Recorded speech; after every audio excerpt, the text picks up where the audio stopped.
Good morning সবাইকে।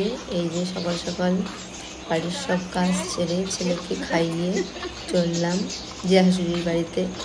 আজকে পয়লা বৈশাখ, সকাল সকাল নেমন্তন্ন, সকাল থেকে নেমন্তন্ন ওখানে 3 বেলা খাওয়ার জন্য আমাদের। তাই সকাল সকাল আর নেই, কম করে 9:30 বাজে তখন যাচ্ছি ওই বাড়িতে ছেলেকে নিয়ে, ব্যাগপত্র সব গুছিয়ে যাচ্ছি।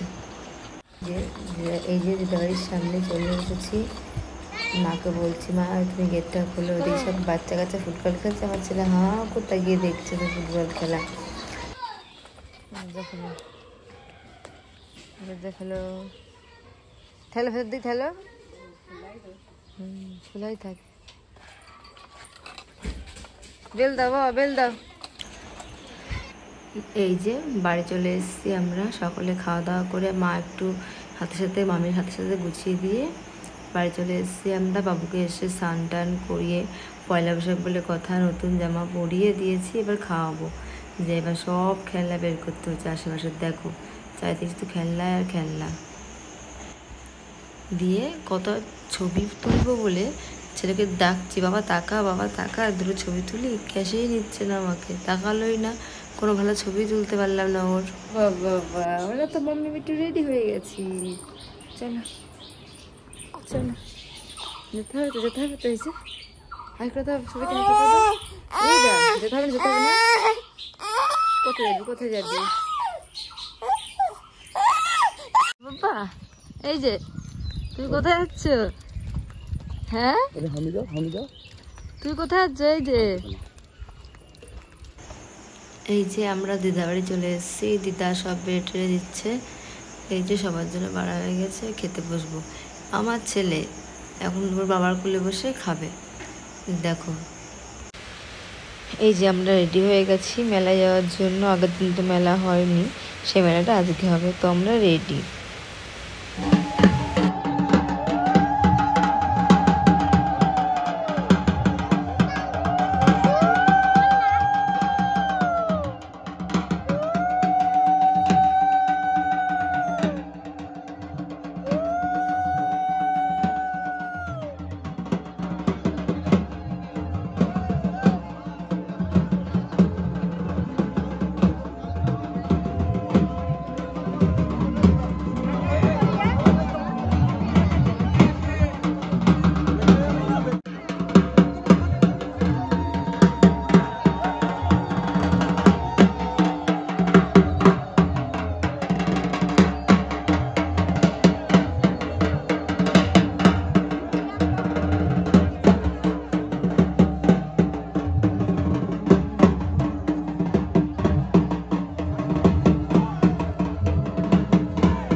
শেষ করে আমরা চলে এসেছি দিদাবাড়ি রাত্রে খাওয়ার জন্য।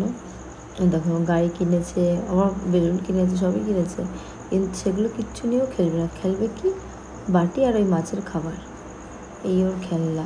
বাড়িতেও যাও